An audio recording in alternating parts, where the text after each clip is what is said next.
Hello, Bullpup parents. My name is Sarah Long. For those of you that don't know me, I am a junior senior counselor here at Gonzaga Prep.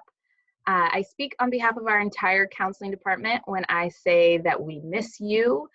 We miss your students here on campus, but we are so grateful for the continued contact we have had with you over the phone, on emails, or even through our Zoom meetings. Please do not continue to hesitate to reach out to us over this last month of school. We are here and we want to support you. For today, as many of you know, May is National Mental Health Awareness Month, and we are joined by Dr. Krista Crotty. Dr. Crotty is a Gonzaga Prep alumni and local mental health therapist. She has been working with teens for more than 20 years. She supports many students in their journey with mental health, whether it be struggling with depression, anxiety, eating disorders. She really runs the gamut and is an excellent resource for our community. So we are so grateful for Dr. Crotty for spending this time with us. How are you, Dr. Crotty? Good morning, all. It's bright and early here in Spokane, so. Yes, it is. Nice day we have going today, though. Thankfully, right? Yes. So we have 3 questions for Dr. Crotty today. The goal is to focus on student mental health and how you as parents can best support your students during these interesting times that we are living in. So for Dr. Crotty, our first question for today, as a mental health professional, how are you seeing COVID-19 impact adolescent mental health in general?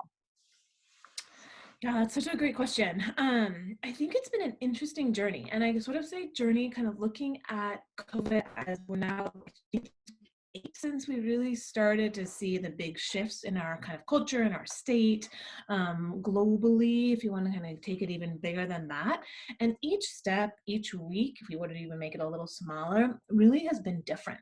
So I think it's been fascinating. We have an initial piece where we did sort of say we thought we would go back to school in April sometime. That didn't happen. So we saw a big shift right around that beginning of the last week where people realized that maybe this is bigger than we initially thought, that it's going to be till the end of the school year. And we saw sort of more of that future of unknown. So it's been a journey. There's some teens that are doing awesome. I mean, it's interesting some we're doing really maybe very poorly or struggling significantly have gotten kind of magically better. Some of the social pressures of school, the social pressures of interaction are gone, and that actually is really helpful for them.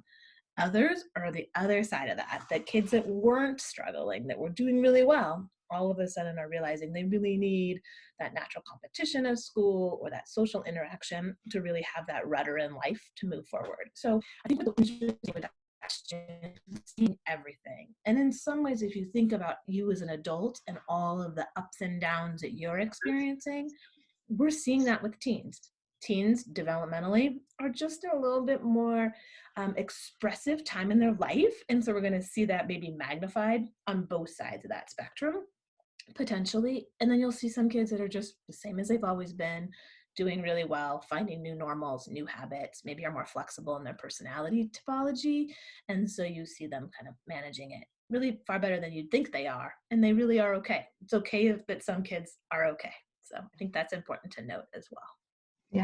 Yeah. Okay, the next question that we got, as we are hearing from parents that you may start to see some symptoms from your teens that you have concerns about, particularly if you are starting to think that maybe your teen is suffering from depression. How, as a parent, can you successfully start a conversation with your son or daughter about this? Yeah. Depression's hard. And I think depression is really hard as our society continues to see increases around suicidal ideation and even suicide attempts or completions among our teens, which is tragic no matter what. So I think we oftentimes as parents, even as professionals, sometimes dance around this conversation and don't want to ask the questions about depression. So my first encouragement is to ask the questions, to sit down with your son or daughter. What we know about teens is that they want to be seen. So they want to know that mom or dad or somebody, a guardian, a loved one, a grandparent, whomever you are, is really seeing them and noticing a change. And sometimes they can be just that. Saying statements like, I'm noticing X, Y, and Z. I'm noticing that maybe you're in your room more. I'm noticing that you're not talking to your friends or texting or even coming up for dinner or socially engaging in the ways they used to before. But starting with those I statements of things they're noticing or what you're noticing ultimately about the change in your teen is a great place to start, because you're starting with the I see you ultimately by doing that. You can then follow up that with, is there a reason that maybe you're feeling this way or that I'm noticing these behaviors? And leave space for them to answer. Ultimately, I mean, I think parents oftentimes want to assume, I do it with my own children, that we know what's happening, but teens want to be able to tell you in their own way. So I would say that start the question. The other piece is that indirect communication with teens today can be really helpful.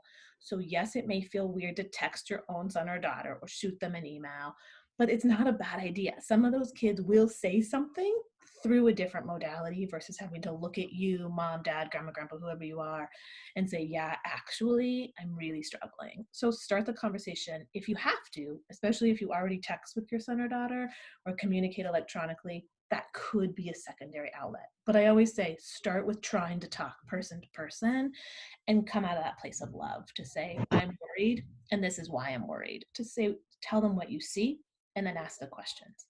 It's also important to say you can ask them if they're thinking about killing themselves or hurting themselves in any way. Directly asking that question, are you thinking about hurting yourself? Are you thinking about killing yourself? Is an okay question to ask. My encouragement, though, is that you have a plan. So if your son or daughter says, yeah, actually, I'm really struggling, make sure that you know what you're going to do with that answer versus hitting a panic or a crisis for you as well. So Sarah and I were talking before we chatted this morning, so I know that your school counselors are all available. Please reach out to them.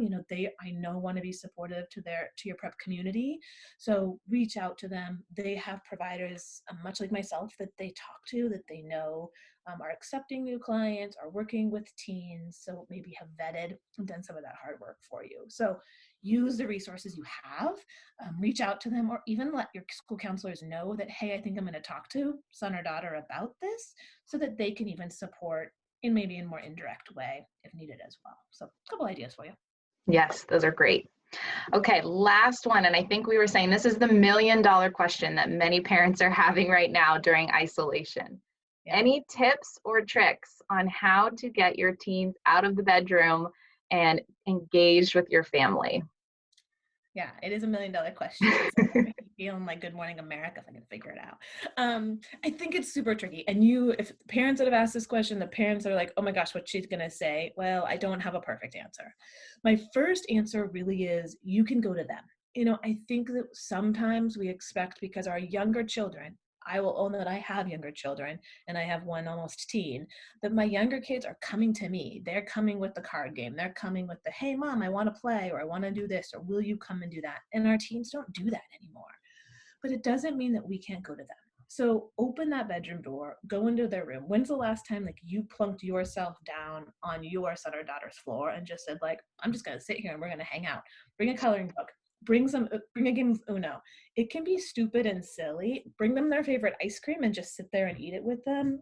Ultimately, kids want that one-on-one time with a parent. And I think that's sometimes missed with our teens, especially as we're stressed. These transitions, these changes from COVID are hard on us. So we have to recognize we have our own stress level, but if we can sort of set that aside and find just even a few minutes of connection, changing the dance is what we sort of call it, even a little bit once might change the dance again the next time easier. So start somewhere, go to them, invite them on a walk, keep asking them directly to do things that maybe they would like to do with you that of course are COVID safe, but go do those things and do them with them is some of the things I'm saying. And go to them with the things that maybe would be interesting. Engage in what they're doing. What's a recent YouTube that you've seen that you think is really funny? Things like that speak their language in their interest. I'll own, I actually sat down and played Fortnite with my teen the other day. First time ever. Not sure I would ever do it again, but I did it and he thought it was great. And it's so even simple things that you think, never in a million years would I do this. This is the $1 million year to do it. So it's great. Well, we'd love to hear if any of these strategies work for you guys, but that is it for today. Know that we are thinking of you parents. We want to help you and your student in this last month of school. If you are looking to get in contact with the counseling staff, please just head over to the Gonzaga Prep website, shoot us an email. Like I said before, we'd love to chat on the phone, over Zoom. We are here for you and want to help. Dr. Crotty, thank you so much for joining us today. I think we're going to continue to have these conversations over this next month, and we'll be coming with student questions next. So again, thank you everyone for your time. Stay healthy and stay safe out there.